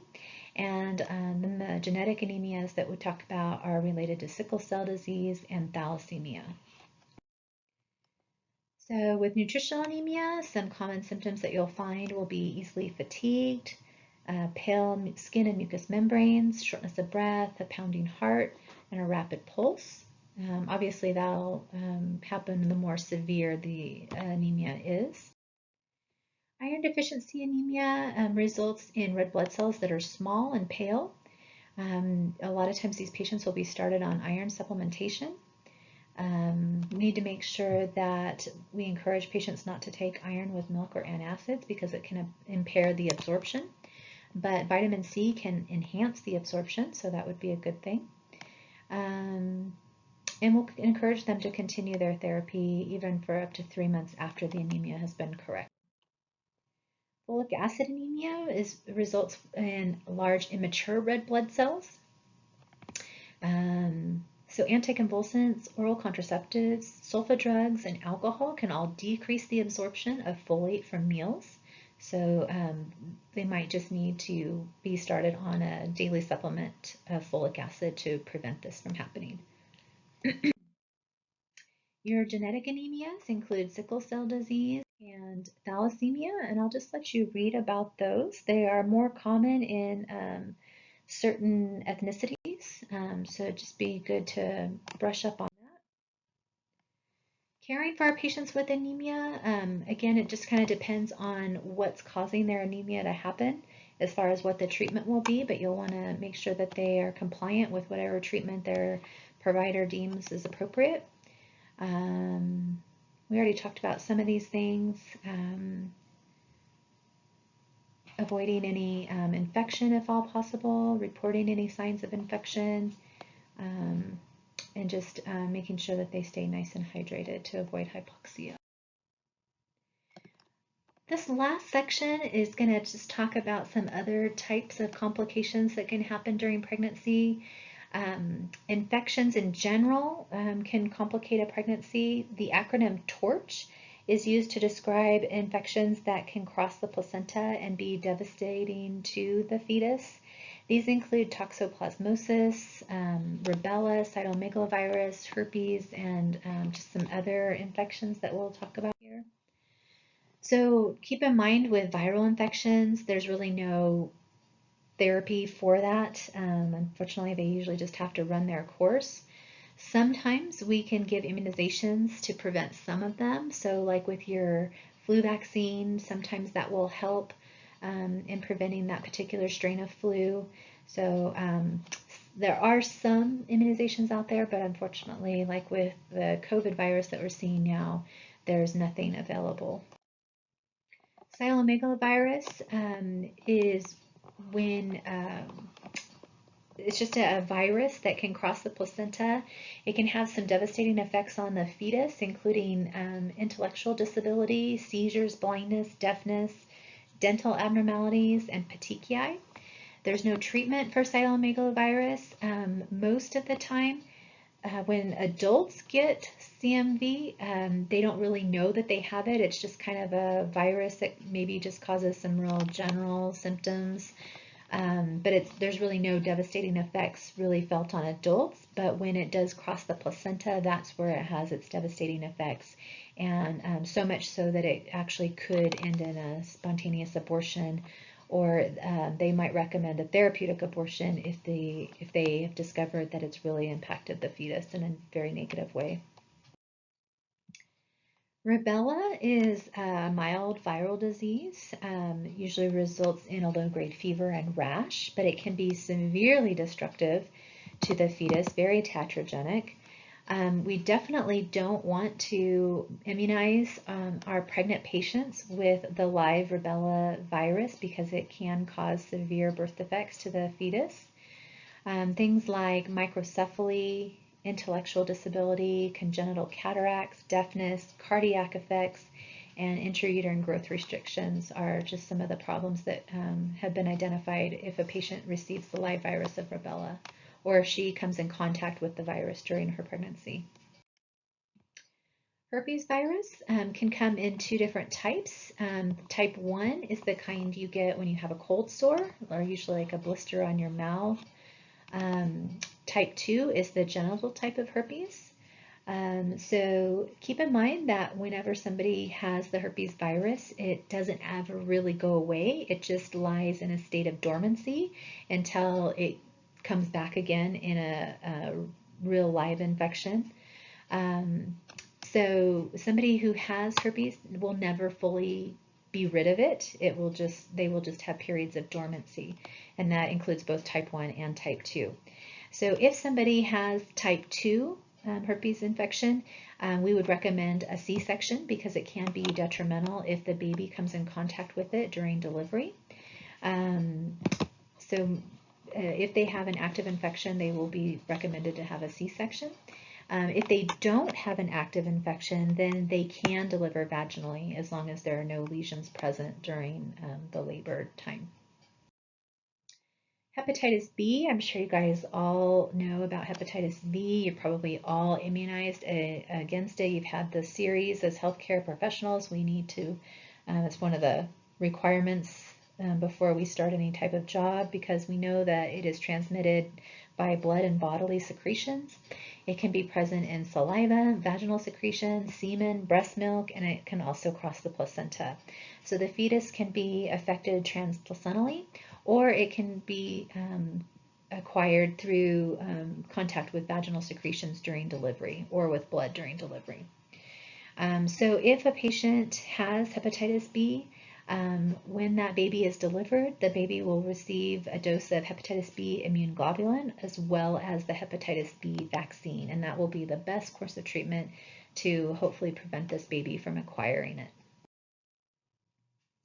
So people who have high risk factors for hepatitis B include IV drug users, people who have multiple sex partners, if they had repeated STIs, any occupational exposure to blood products or needle sticks, especially as healthcare workers, hemodialysis, people who've received multiple blood transfusions or other blood products, or if you live in a household with a hepatitis carrier, that you could come in contact with their blood or bodily secretions. Also, patients that come from other countries where there's a higher incidence of the disease are at high risk for transmitting it to others. As far as sexually transmitted infections or STIs, of course, the most common mode of transmission is going to be sexual intercourse, where they come in contact with bodily fluids. Infections that can be transmitted include syphilis, gonorrhea, chlamydia, trich, and condylomata. This causes vaginal changes in pregnancy that can increase the risk of transmission of these infections. HIV, as I'm sure you guys all know, is the virus that causes AIDS. It cripples the immune system. There's no treatment as far as an immunization at this point in time, although I hear that they're pretty close on having something developed for that. So maybe within our lifetimes, we'll actually see an immunization for HIV. HIV can be acquired through sexual contact, through exposure to mucous membranes and bodily fluids, or perineal exposure, so your babies that come in contact with an infected mom. The placenta can be infected transplacentally. It can be through maternal secretions at birth and also through breast milk. So our patients, our pregnant patients that have HIV or AIDS are more susceptible to infection because, again, their immune system is being attacked. And we want to make sure that our patients who are HIV positive are not breastfeeding because that is a way that they can pass that virus on to their babies. Some other non-viral infections include toxoplasmosis, and this is the bacteria that is passed usually through contact with cat feces or raw meat. It also can cross the placenta, so it can be really detrimental to babies if the mom acquires it and it's passed to the baby. Some possible effects could be low birth weight, enlarged liver and spleen, jaundice, anemia, inflammation of the eye structures, and neurologic damage. So anybody who has cats and who is pregnant, the best thing to do would just be not to come in contact with their feces or their cat box. So trying to have somebody else take care of that during the time that the woman is pregnant. If she absolutely can't have somebody else do that for her, maybe recommending that she wear gloves when she is cleaning the cat box. Possibly even a mask as well, and then just making sure that she washes her hands very well after coming in contact with that. Group beta strep, or GBS, as we refer to it in labor and delivery, is the leading cause of perinatal infection with a high mortality rate that gets passed to these poor babies. It's an organism, it's a bacteria that's found in the woman's rectum, vagina, cervix, throat, or skin. And it's usually acquired to the fetus during the delivery process. So GBS is not something that we know that we have. It's something that we have to be tested for. And if it's found to be present, then we typically will just treat with penicillin our patients who are in labor. So we hopefully will prevent that baby from acquiring that bacteria during the delivery process. But it is the most common infection that is acquired by the fetus during delivery, usually within the first 12 hours. And you see typical signs of infection in the baby, which would include tachycardia and tachypnea are some of the first signs that you see in the baby.